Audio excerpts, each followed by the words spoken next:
আল্লাহ আমাদের কত কাছে আপনি কি সেটা জানেন? ভাবুন তো, আপনি একা, গভীর রাতে, চারপাশ নিস্তব্ধ, কারো কাছে আপনার কষ্টের কথা বলার মতো কেউ নেই। বুকের ভেতর জমে থাকা অজস্র দুঃখ, ভয়, হতাশা। ঠিক সেই মুহূর্তে যদি কেউ আপনার অন্তরের সব কথা জেনে আপনাকে সান্ত্বনা দেয়, কেমন লাগবে? ইসলাম আমাদের এমন একজনের কথা জানায়, যিনি আমাদের চেয়েও আমাদের বেশি জানেন, যিনি আমাদের চোখের পানি দেখেন, মনের কষ্ট বোঝেন, এমনকি আমরা যা মুখে বলি না তাও জানেন। তিনি হলেন আমাদের রব, আমাদের মালিক, আল্লাহ সুবহানাহু ওয়া তাআলা।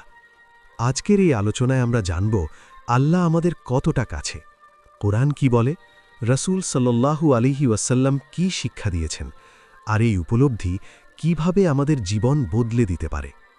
১. আল্লাহ আমাদের কতটা কাছে। কোরআনের সরাসরি ঘোষণা। কোরআনে আল্লাহ তাআলা বলেন, আর আমার বান্দারা যখন তোমার কাছে আমার সম্পর্কে জিজ্ঞেস করে তখন তুমি বলে দাও, আমি তো অত্যন্ত নিকটবর্তী। সূরা আল বাকারা আয়াত ১৮৬। এই আয়াতটি অত্যন্ত গভীর। এখানে আল্লাহ বলেননি আমি দূরে আছি, আমি আসমানে আছি, বরং বলেছেন আমি অত্যন্ত নিকটবর্তী। এখানে একটি গুরুত্বপূর্ণ বিষয় লক্ষ্য করুন। কোরআনের অন্যান্য জায়গায় যখন মানুষ রাসূল সাল্লাল্লাহু আলাইহি ওয়াসাল্লামকে প্রশ্ন করে তখন আল্লাহ বলেন তুমি বলে দাও, কিন্তু এখানে আল্লাহ সরাসরি নিজেই উত্তর দিয়েছেন।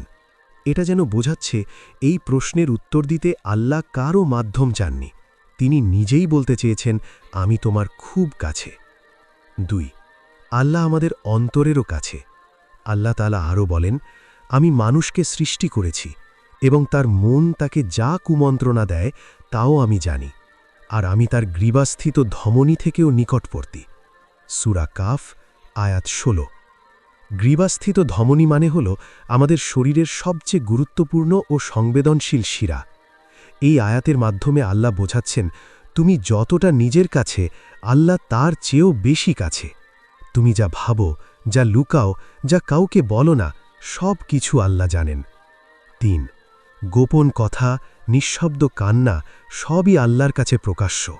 অনেক সময় আমরা মনে করি আমি তো কাউকে বলিনি, কেউ জানে না, কিন্তু কুরআনে আল্লাহ বলেন তোমরা তোমাদের কথা গোপনে বলো কিংবা প্রকাশ্যে, তিনি তো অন্তরের কথা জানেন। সূরা আল মুলক আয়াত ১৩। আরেক জায়গায় তিনি জানেন চোখের চুরি এবং অন্তরের গোপন কথা। সূরা গাফির আয়াত ১৯। এখানে চোখের চুরি বলতে বোঝানো হয়েছে যে দৃষ্টি আমরা গোপনে দেই, যে কাজ আমরা লুকিয়ে করি, সবই আল্লাহর জ্ঞানে। ৪. দোয়া করলে আল্লাহ শোনেন তাৎক্ষণিকভাবে। আল্লাহ বলেন আমি ডাকার সময় ডাকার ব্যক্তির ডাকে সাড়া দিই। সূরা আল বাকারা আয়াত ১৮৬। এই আয়াতে একটা অসাধারণ প্রতিশ্রুতি আছে, তুমি ডাকলেই আল্লাহ শোনেন। তুমি হয়তো ভাবো আমি এত পাপী, আমার দোয়া কি কবুল হবে? কিন্তু আল্লাহ বলেন তুমি ডাকলেই আমি সাড়া দিই। ৫. রাসূল সাল্লাল্লাহু আলাইহি ওয়াসাল্লাম কি বলেছেন? রাসূল সাল্লাল্লাহু আলাইহি ওয়াসাল্লাম বলেন তোমাদের কেউ যখন দোয়া করে তখন যেন মনে না করে আমি দোয়া করলাম কিন্তু কবুল হল না। সাহিহ বুখারী হাদিস ৬৩৪০। আরেকটি হাদিসে এসেছে আল্লাহ বলেন আমি আমার বান্দার ধারণার সাথে আছি, আর সে যখন আমাকে স্মরণ করে আমি তার সাথে থাকি। সাহিহ বুখারী হাদিস ৭৪০৩। এই হাদিসে আল্লাহ নিজেই বলছেন তুমি যদি আমাকে মনে রাখো আমি তোমার সাথে থাকি। ৬. একাকিত্বে তুমি কখনো একা নাও। অনেক সময় আমরা নিজেকে একা মনে করি, বন্ধু নেই, আপনজন নেই, কেউ বুঝে না, কিন্তু একজন মুমিন কখনো একা না, কারণ আল্লাহ বলেন নিশ্চয়ই আল্লাহ ধৈর্যশীলদের সাথে আছেন। সূরা আল বাকারা আয়াত ১৫৩। আরও বলেন ভয় করো না, আমি তোমাদের সাথে আছি, আমি শুনি এবং দেখি। সূরা তহা আয়াত ৪৬। এই আয়াতটি মুসা আলাইহিস সালামকে বলা হয়েছিল, কিন্তু এর শিক্ষা আমাদের জন্যেও। ৭. আল্লাহ আমাদের প্রতিটি কাজ পর্যবেক্ষণ করেন। কুরআনে আল্লাহ বলেন তোমরা যা কিছু করো আল্লাহ তা দেখছেন। সূরা আল হাদিদ আয়াত ৪। এটা শুধু ভয় পাওয়ার জন্য নয়, বরং আশার জন্যেও। যখন তুমি ভালো কাজ করো, যদিও কেউ দেখে না, আল্লাহ তা দেখছেন। ৮. লুকিয়ে করা ভালো কাজ আল্লাহর কাছে সবচেয়ে প্রিয়। রাসূল সাল্লাল্লাহু আলাইহি ওয়াসাল্লাম বলেন, 7 শ্রেণীর মানুষকে আল্লাহ কিয়ামতের দিন তার ছায়ায় রাখবেন। তাদের মধ্যে একজন হল যে গোপনে দান করে, এমনকি তার বাম হাতও জানে না ডান হাত কি দিয়েছে। সাহি বুখারী, হাদিস 1423।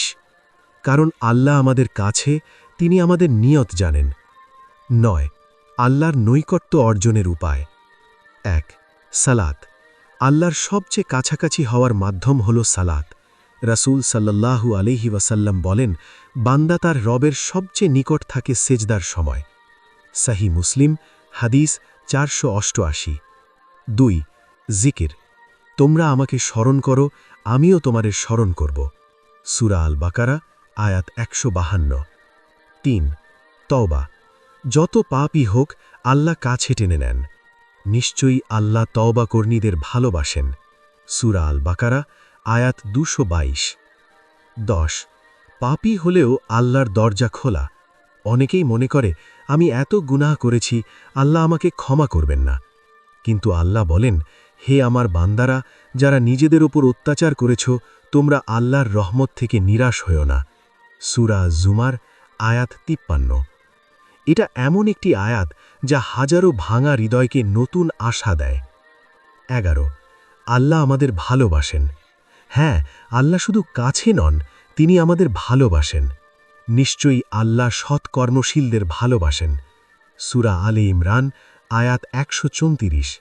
আর হাদিসে এসেছে, যখন আল্লাহ কোনো বান্দাকে ভালোবাসেন, তখন তিনি জিবরাইল আলাইহিসসালামকে বলেন, আমি তাকে ভালোবাসি, তুমিও তাকে ভালোবাসো। সাহি বুখারী, হাদিস 7485। 12 দুঃখ কষ্টে আল্লাহ সবচেয়ে কাছে থাকেন। মানুষ যখন কষ্টে থাকে তখন সে সবচেয়ে বেশি আল্লাহকে ডাকে। আল্লাহ বলেন, কষ্টে পতিত হলে মানুষ তার রবকে ডাকে। সূরা জুমার, আয়াত 8। এটাই মানুষের ফিতরাত। কষ্টে পড়লে আমরা আল্লাহর কাছেই ফিরে যাই। 13 আমাদের জীবনের প্রতিটি মুহূর্তে আল্লাহ আছেন। আমরা হয়তো ভুলে যাই, কিন্তু আল্লাহ কখনো আমাদের ছেড়ে দেন না। তোমরা যেখানে থাকো না কেন, তিনি তোমাদের সাথে আছেন। সূরা আল হাদিদ, আয়াত 4। এই আয়াতটা যদি আমরা সত্যিকারের বুঝতে পারি, আমাদের জীবন বদলে যাবে। 14 বাস্তব জীবনে এই উপলব্ধির প্রভাব। যদি আমরা সত্যিই বিশ্বাস করি আল্লাহ সব সময় আমাদের কাছে আছেন, তাহলে আমরা গোপনে গুনাহ করব না, আমরা হতাশ হব না, আমরা দোয়া করা বন্ধ করব না, আমরা একাকিত্ব অনুভব করব না, কারণ আমরা জানি আমার রব আমার সাথে আছেন। প্রিয় দর্শক, এই দুনিয়ায় হয়তো সবাই আপনাকে ছেড়ে যেতে পারে, বন্ধু, পরিবার, প্রিয় মানুষ, কিন্তু একজন কখনো আপনাকে ছেড়ে যাবেন না। তিনি হলেন আল্লাহ। আপনি যদি তাকে ভুলেও যান, তিনি আপনাকে ভুলেন না। আপনি যদি দূরে সরে যান, তিনি আপনাকে ডাকেন। তাই আজ থেকেই সিদ্ধান্ত নিন, আপনি আপনার রবের দিকে ফিরে আসবেন, কারণ তিনি অপেক্ষা করছেন আপনার একটি ডাকে সাড়া দেওয়ার জন্য। হে আল্লাহ, আমাদেরকে তোমার নৈকট্য অনুভব করার তৌফিক দাও, আমাদের অন্তরকে তোমার দিকে ফিরিয়ে দাও, আমাদের দোয়া কবুল করো।